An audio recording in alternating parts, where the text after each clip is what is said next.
But now I am very pleased to present Greg Woodman, the CEO of Affinity Connection, who will be leading our panel discussion today on developing a culture that encourages innovation.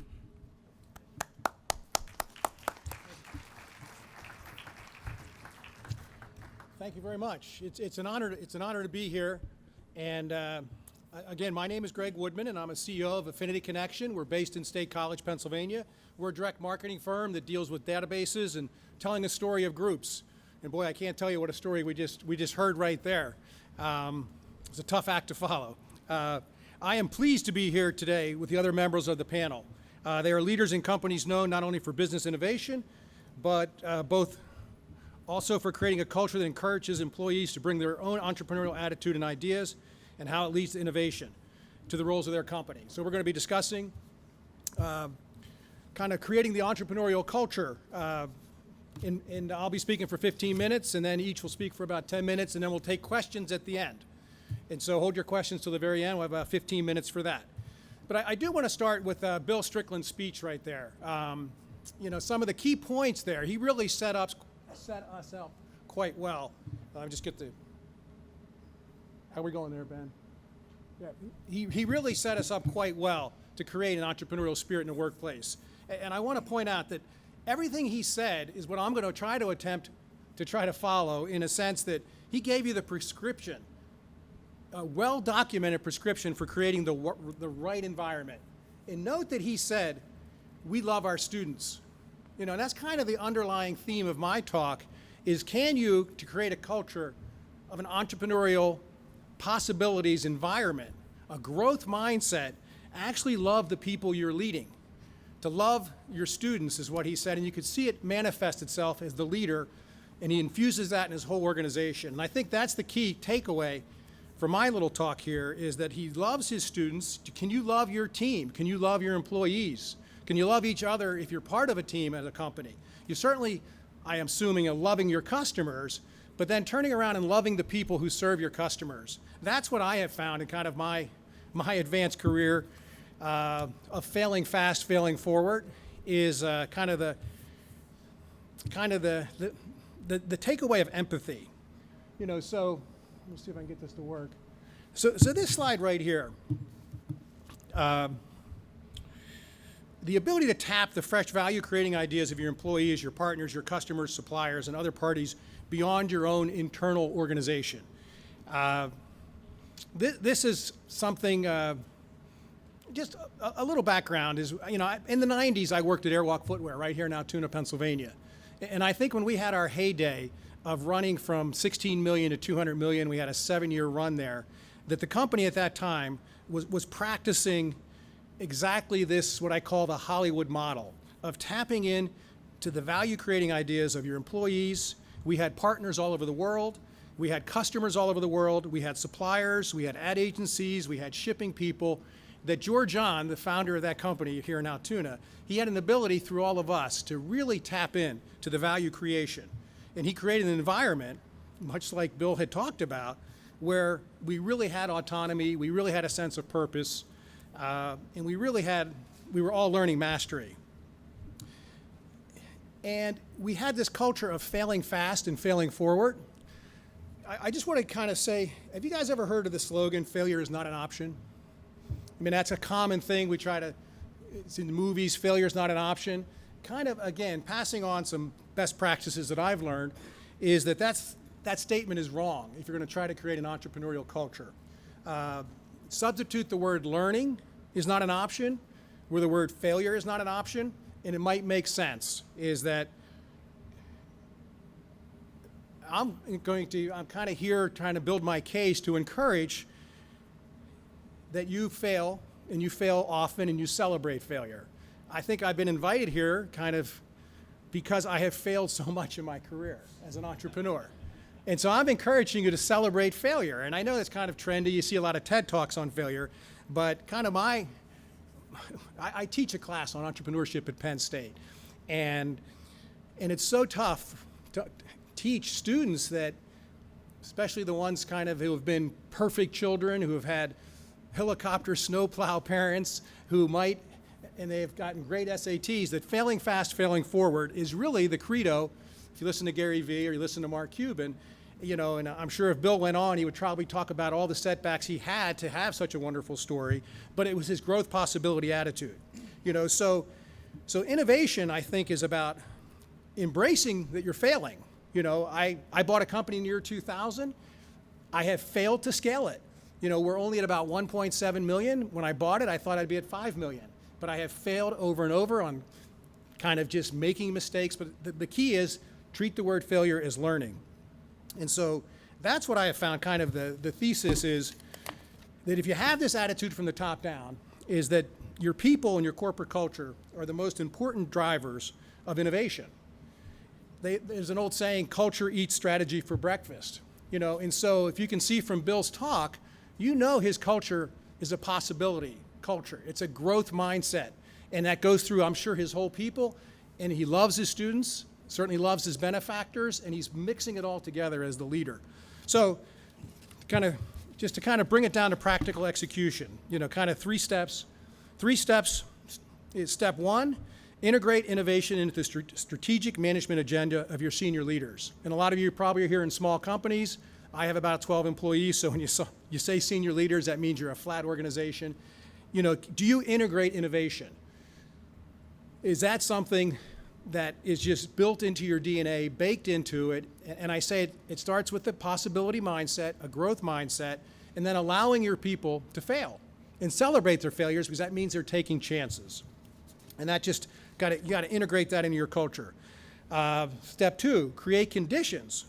It's back to the old Airwalk experience that allow dynamic innovation networks to emerge and flourish. The old organizational structure of General Motors, and I know the talk this morning is don't look in the rear view. Today's work environment is totally different, as you all know. You have part-time workers, you have remote workers, you have a series of service providers who are doing your accounting, your taxes, your ad agency work, your marketing. You have maybe independent sales agencies, you have printers.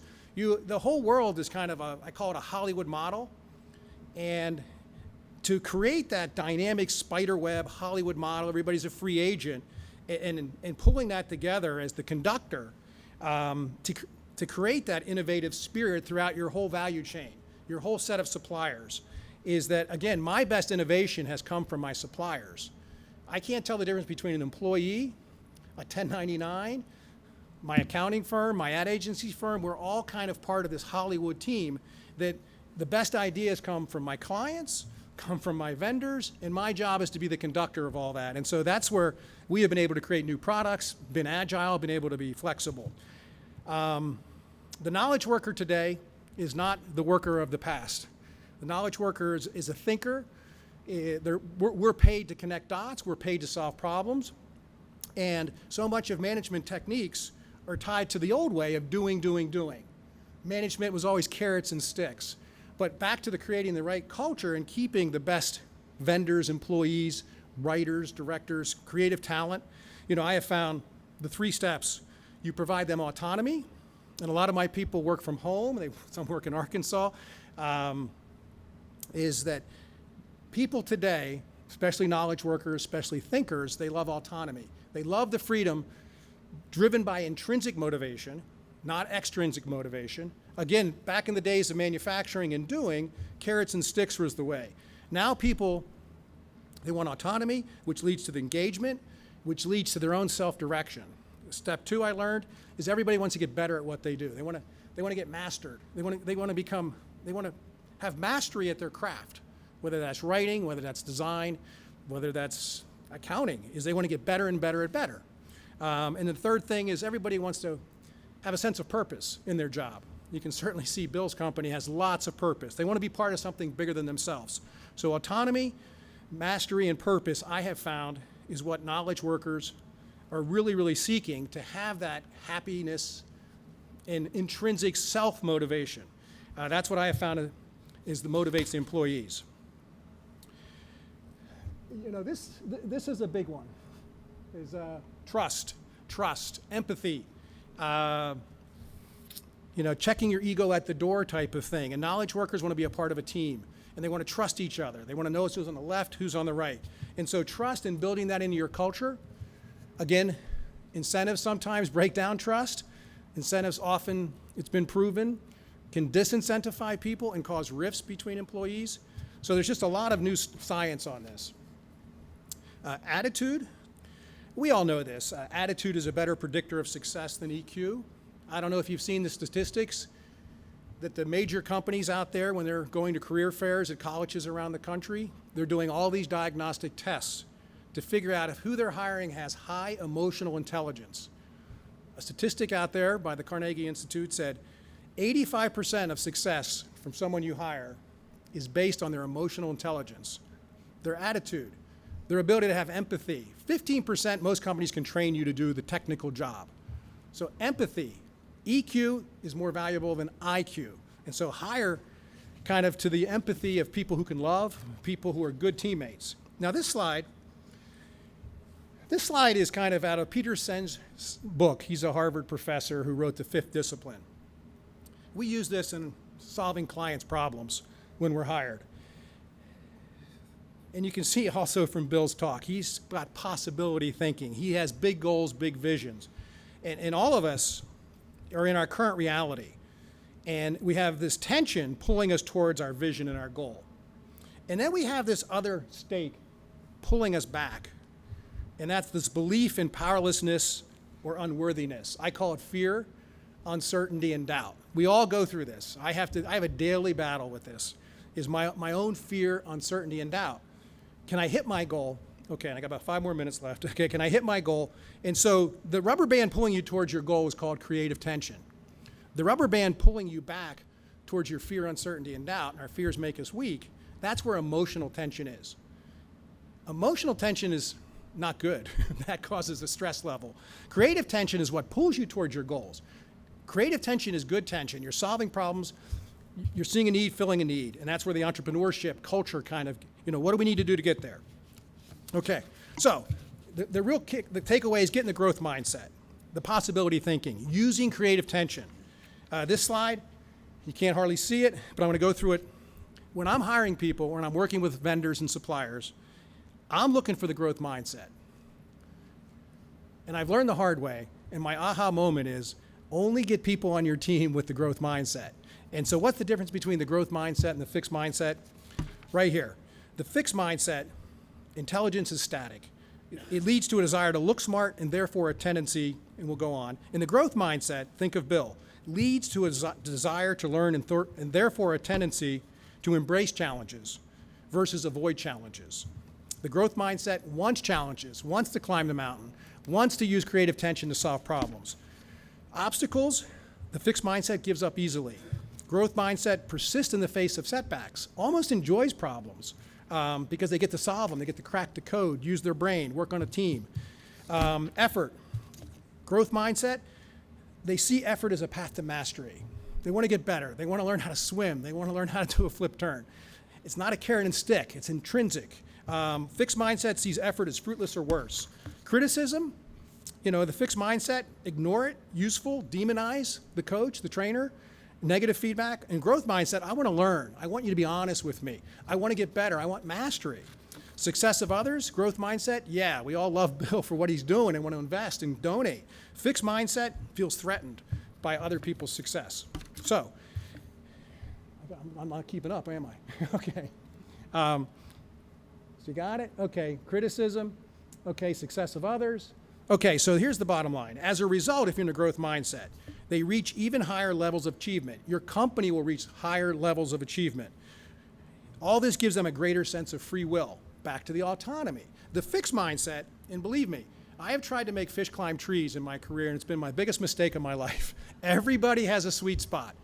If you have, you can't necessarily, well, I could go on and on about that. So you want to get everybody in their sweet spot. But this issue of fixed mindset and growth mindset, that's a real challenge because the fixed mindset, no matter what you do in training, Dale Carnegie, whatever, as a result, they plateau early and achieve less than their full potential.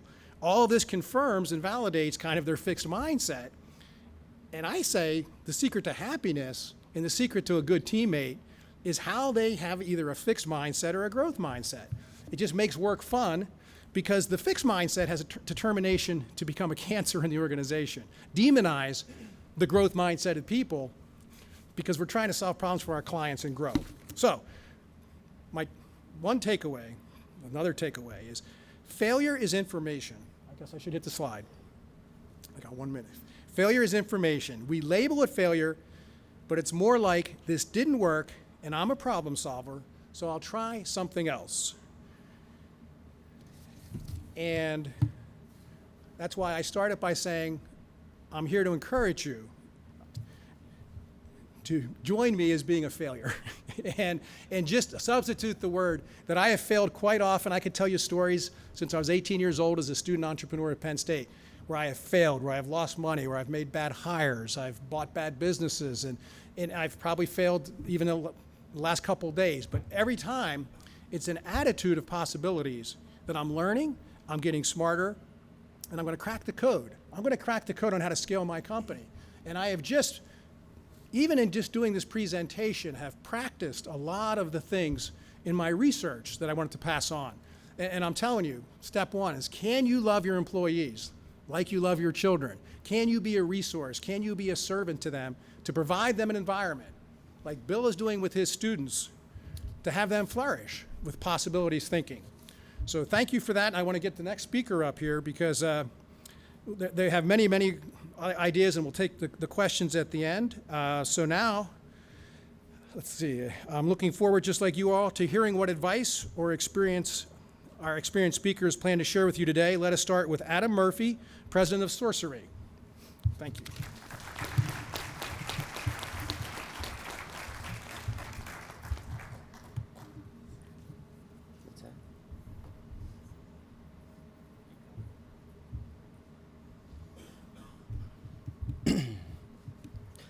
Sorcery was established in 2010, and we're here to change the world through innovation.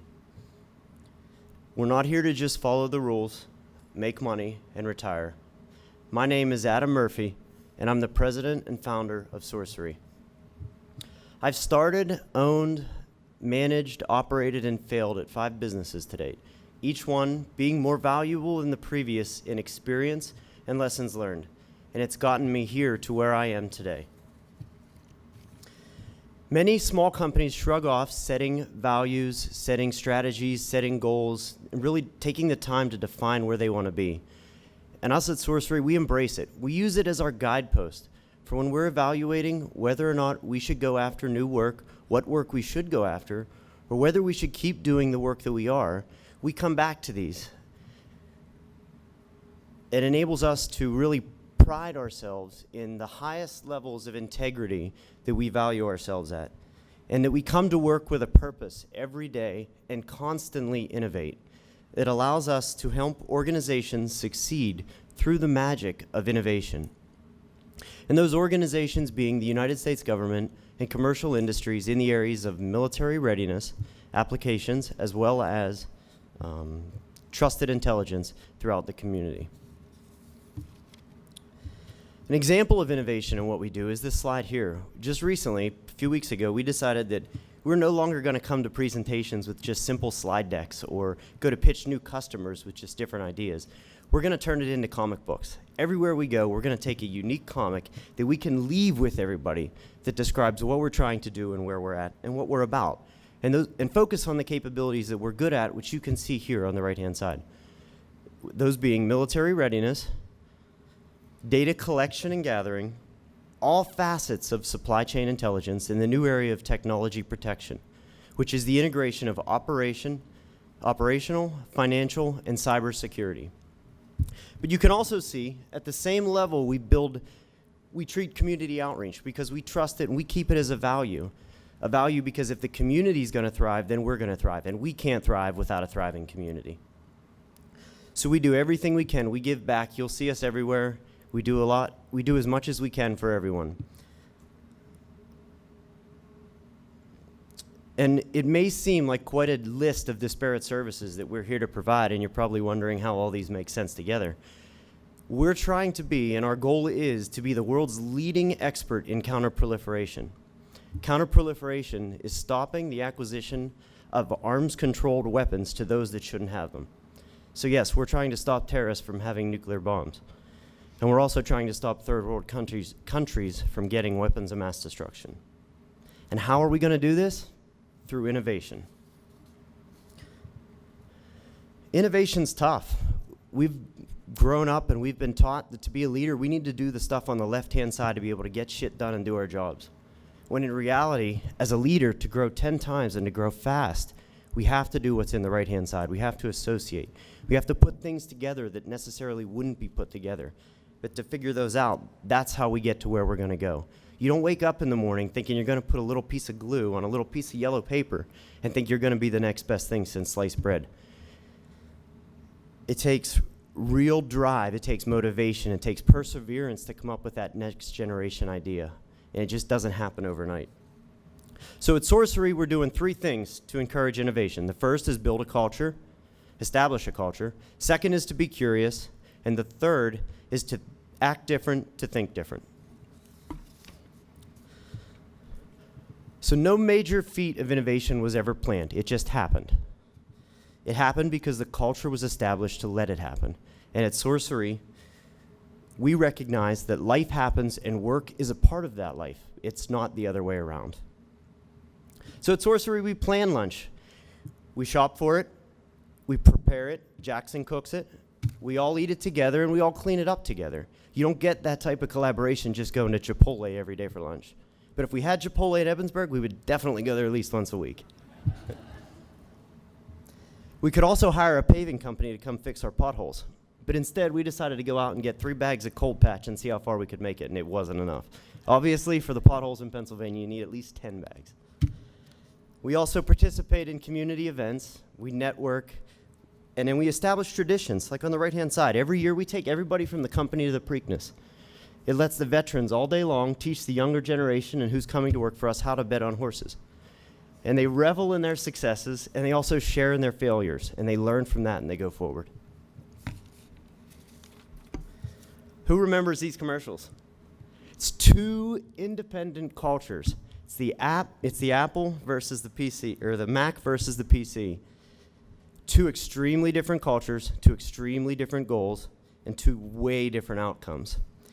While the Microsoft continues to innovate in the Office application space and operating systems, Apple has been able to not only innovate in their main industry of the PC, but think of all the other markets that they've been able to create, innovate, and continually stay at the top. The second thing we do at Sorcery is we're curious. Curiosity is the desire and the will to try something new. Inside our culture, we've created a safe place that you can ask questions positively and question what everybody else is doing. And if you're wondering how to be curious, spend an hour with a 4-year-old. You want to answer the question why more times than you've ever thought you would in your entire life. But at the end of that hour, it's going to make you realize that you actually do need to question yourself all the time. And when you do question yourself, you come up with different outcomes than you originally started. And if you fail to be curious, you might find yourself on this list of organizations that innovated at one time and were at the top of their market and then failed to continuously innovate and are now just struggling to survive. Instead of hearing the beeps we hear all day long when we get email coming into Outlook, we could be hearing, "You've got mail," but we don't. Third, we need to act different to think different. There's not been a superb world leader that isn't unique. And to stand out and to achieve your goals, you have to be unique. A friend of mine thought it'd be funny that if he would buy a bike my size and leave it in the office, that it would be a funny gesture and people would make fun of me. Well, it was funny, but it's also something that ride around the office to get from one place to another. It's a little quicker than walking. And it just breaks the ice sometimes.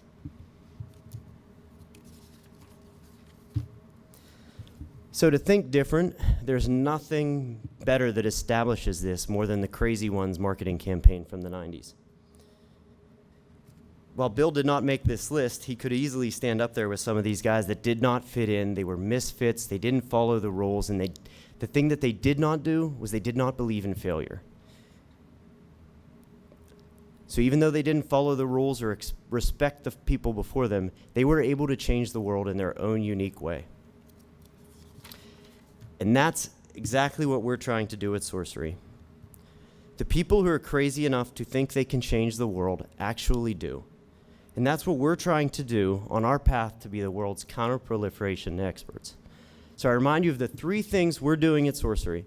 We're establishing culture, we're being curious, and we're acting different to think different. So I encourage you to figure out how you are going to change the world. And then I encourage you to reach out to us and tell us your story about it.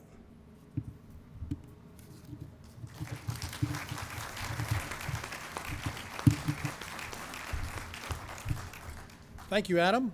Please welcome John Russell, CEO of MEG Brands.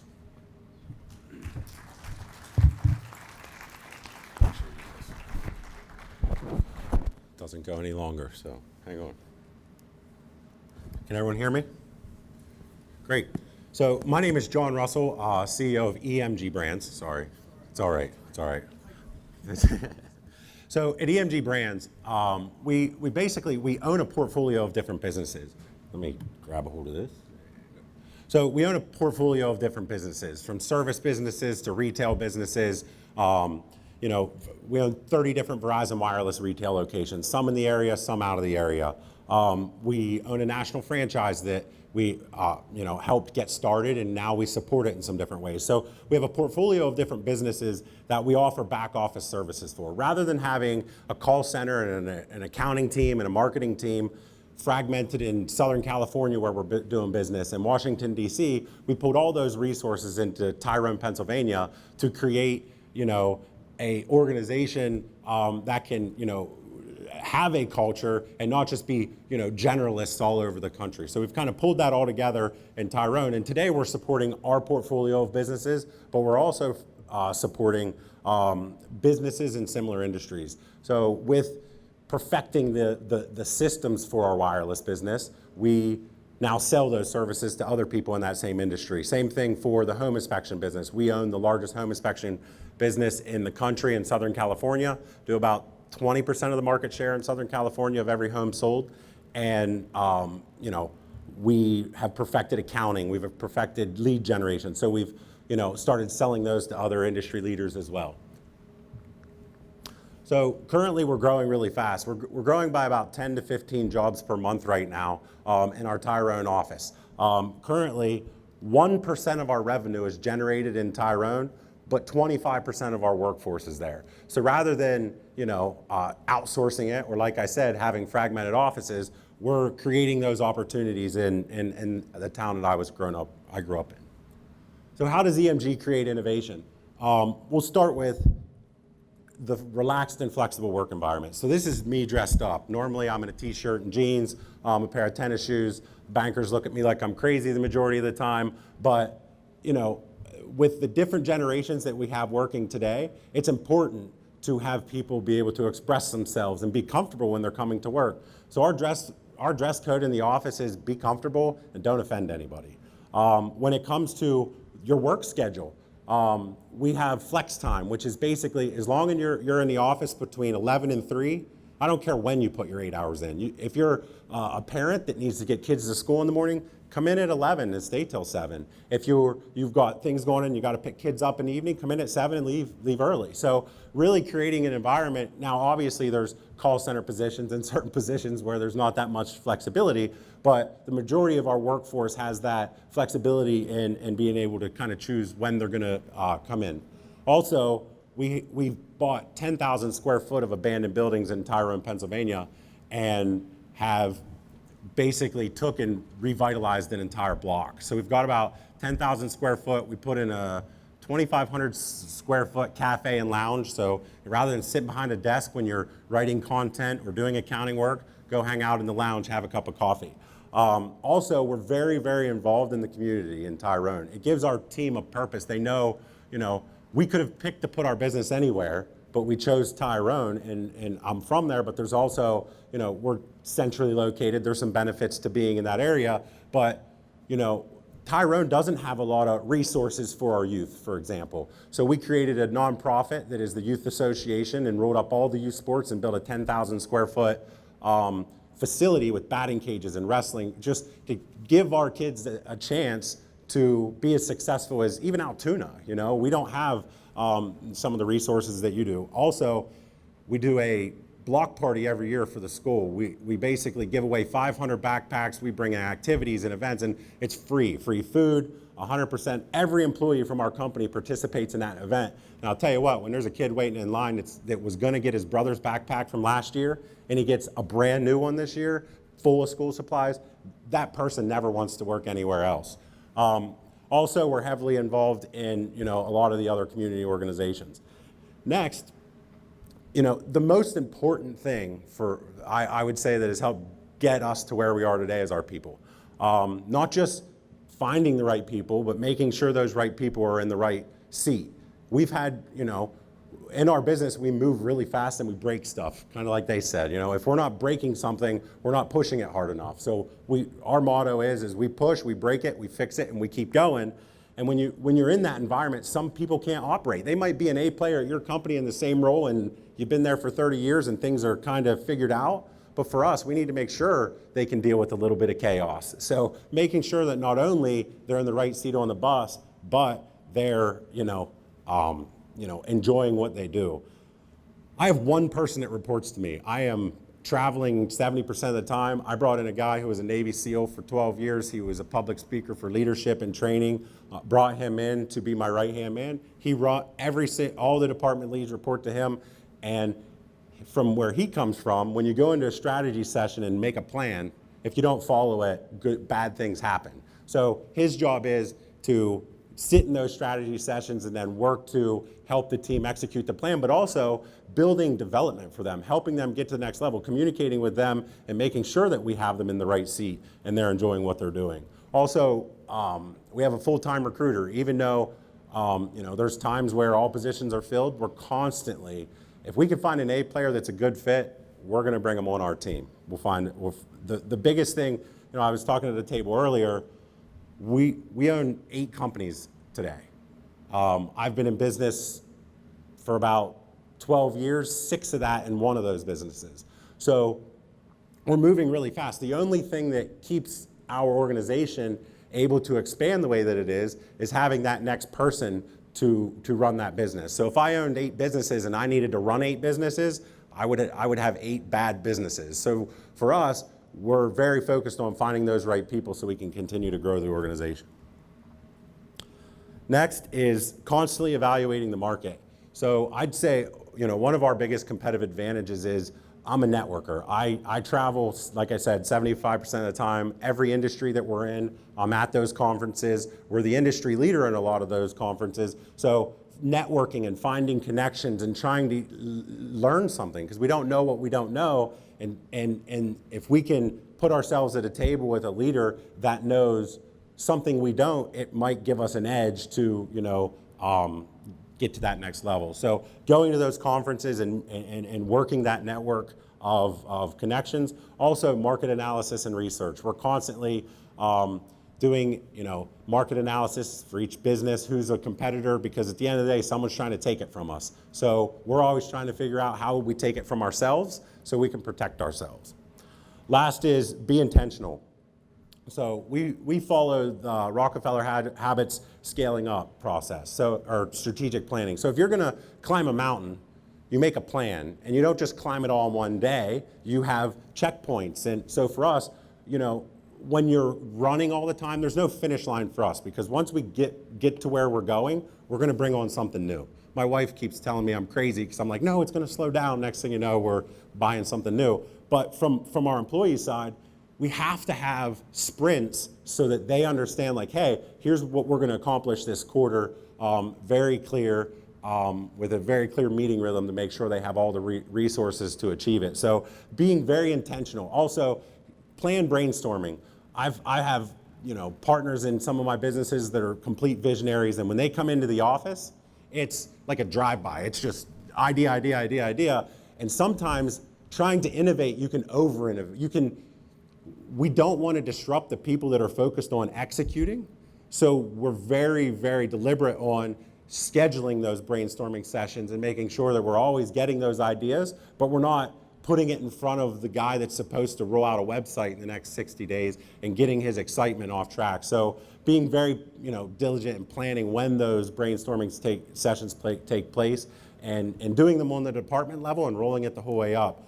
A lot of the products and services that we've rolled out have come from employees who, because of that planned brainstorming process, they're collaborating on the team level on what worked and what didn't work for the last quarter and coming up with strategies that might, achieve that. So very focused on being as intentional as possible, in the planning, the strategy, and evaluating where we need to go next. So, at this point, our company, our grand opening for our new offices is in the next month. So we're growing really fast right now. We're in the middle of a few other acquisitions as well.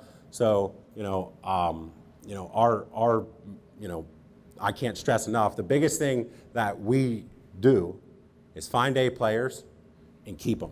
Because the more A players I have on my team, the more if you have innovation, you're growing and you need more people to help manage and execute that. So that's the biggest thing that we're doing, is finding those A players and getting them on the team. So that's all I have today.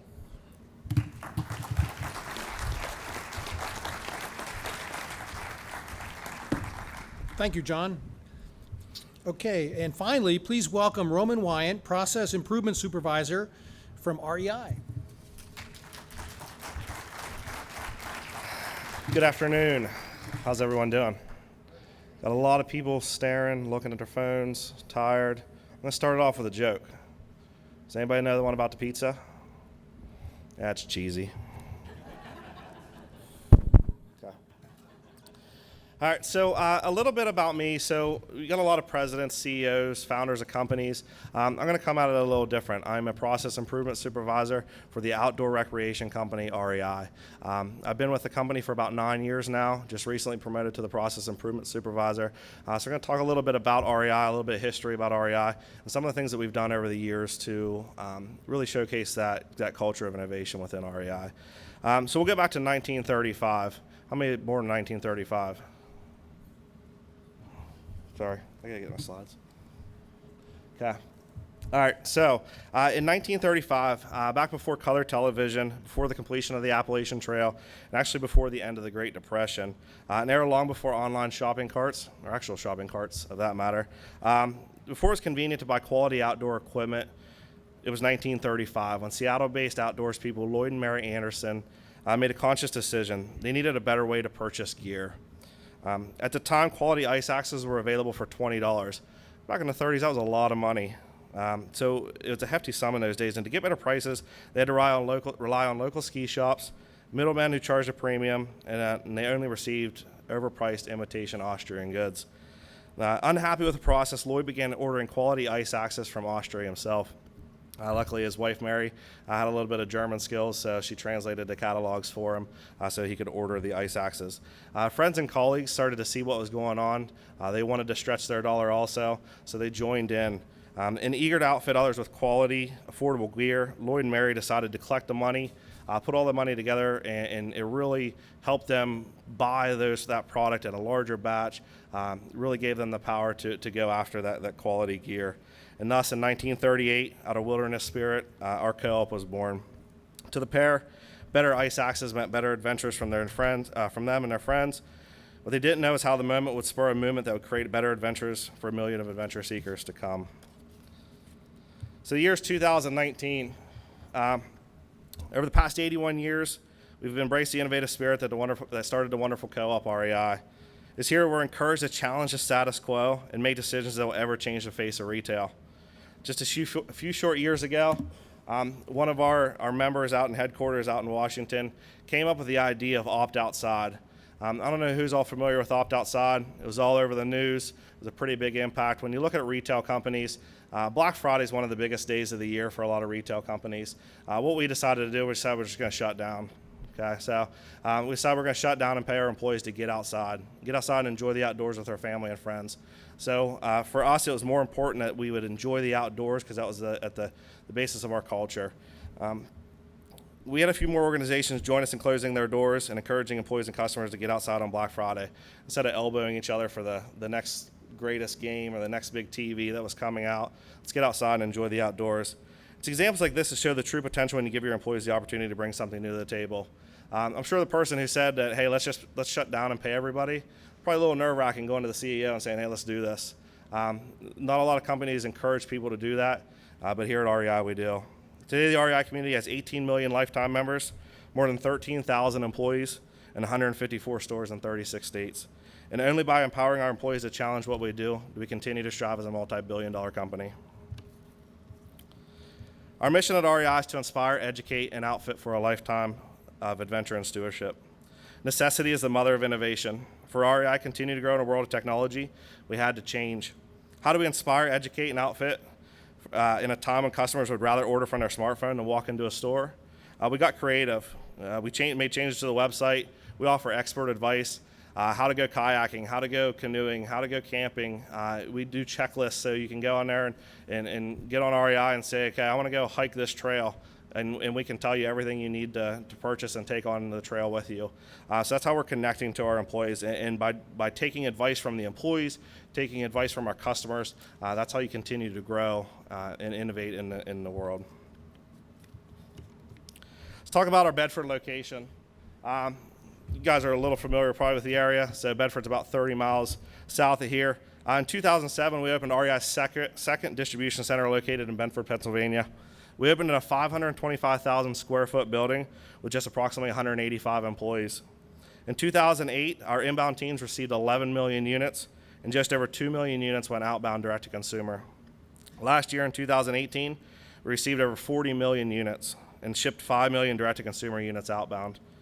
We're still in that same building. Yes, we added shifts, we added different equipment, but the only way we could support that growth was through innovation. We're in the same building, but by empowering every employee to take risks and bring new ideas forward, we were able to adapt our building. We have changed layouts, equipment, conveyors, and processes over the years. We spent time and money on educating our employees through Lean and Six Sigma training to give them the tools to work through the process and identify the opportunities. We involve them in every step of the way to make sure we're creating a culture of innovators. Through in-house classroom training, we've equipped our leadership team with the skill set needed. We have 42 Six Sigma Yellow Belt certified leaders and 10 Six Sigma Green Belt certified leaders in the Bedford Distribution Center. We've adapted to great operators principles and plan to implement throughout our operation. Standard work instructions are the foundation of our success. By creating documented best practices, it allows our employees to work in the most efficient way, but also empowering them to bring up opportunities and challenge that standard work. We give them the opportunity to say, hey, here's the best practice that we feel fit, but challenge us. Tell us what's wrong with it. Give us ideas on how we can fix it. And then closing those gaps on the back end. So if someone brings something to your attention, do something about it. Don't let that innovation die. Management can easily force their employees to improve. You can raise standards, reduce staff, or even threaten to eliminate jobs. The true form of continuous improvement is building a culture of innovators. The hardest part of continuous improvement is not the improvement, it's the continuous part. When you have employees engaged in making a difference, you can truly create innovators who are continuously bringing up the gaps in a process. Psychological safety is huge in creating that culture. We heard it earlier. You need to embrace failure because you learn from failure. Just remember, the return on investment on creating a culture of innovators is not a quick one. It can take years to pay off, but by creating an environment where employees are encouraged to challenge and improve, you will see the investment pay off over time. Thank you, and have a great day.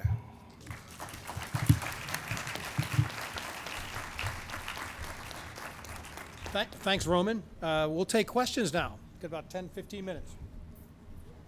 I think a lot of businesses here in the region have failed to incorporate entrepreneurship models into their business models. And as we become more innovative, especially down the road, how would you suggest that some of these businesses that don't have entrepreneurship models currently begin to work those into their business practices on a daily basis?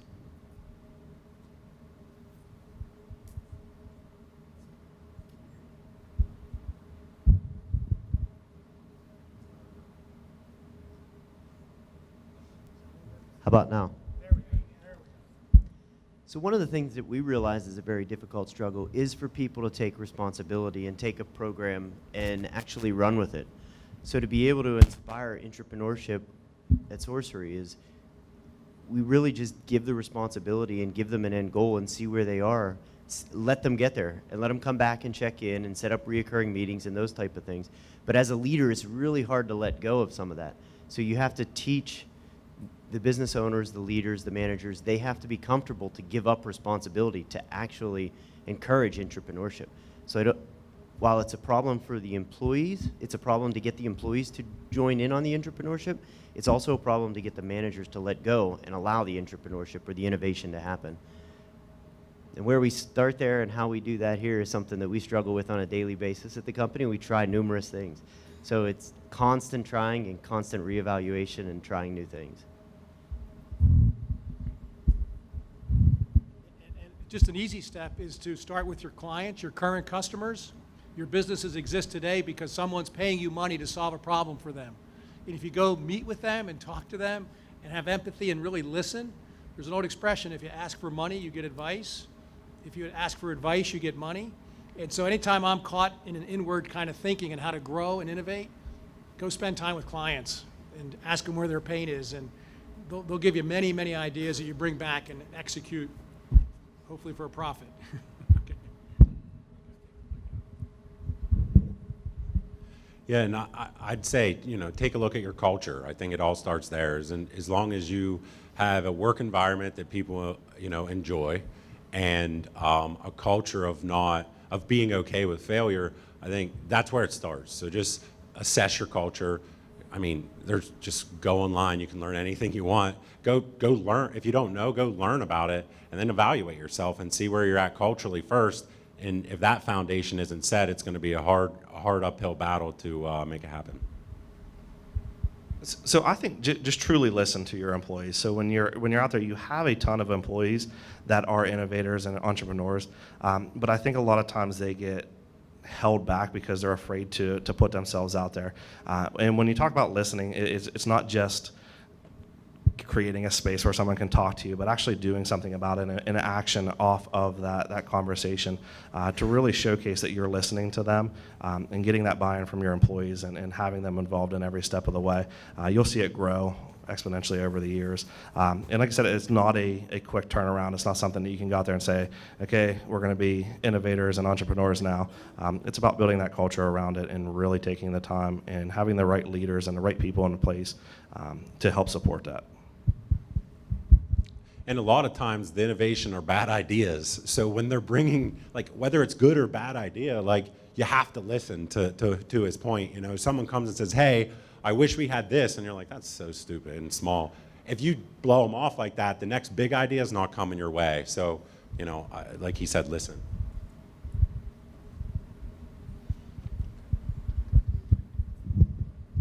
Hello. I work with a lot of executives on leadership development. What opportunities do you have within your company to foster growth and to grow your people internally from within?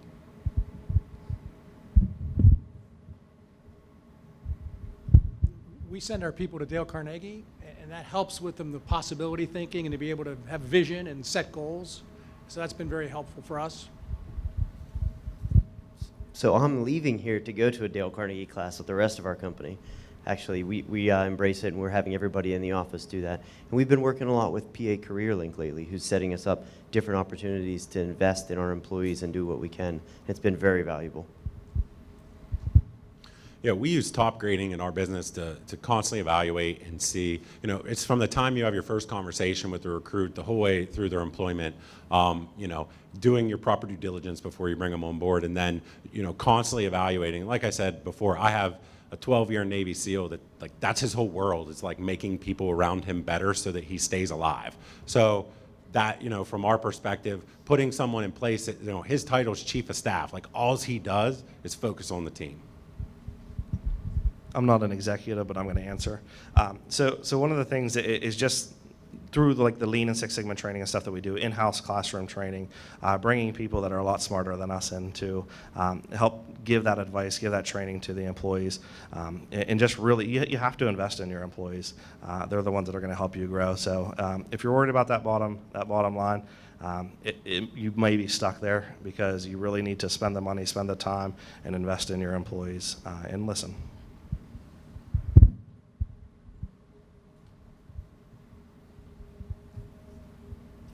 Anybody else? One more question? Good? Okay, Jasper, I guess we're up. Thank you very much, everyone. Appreciate it.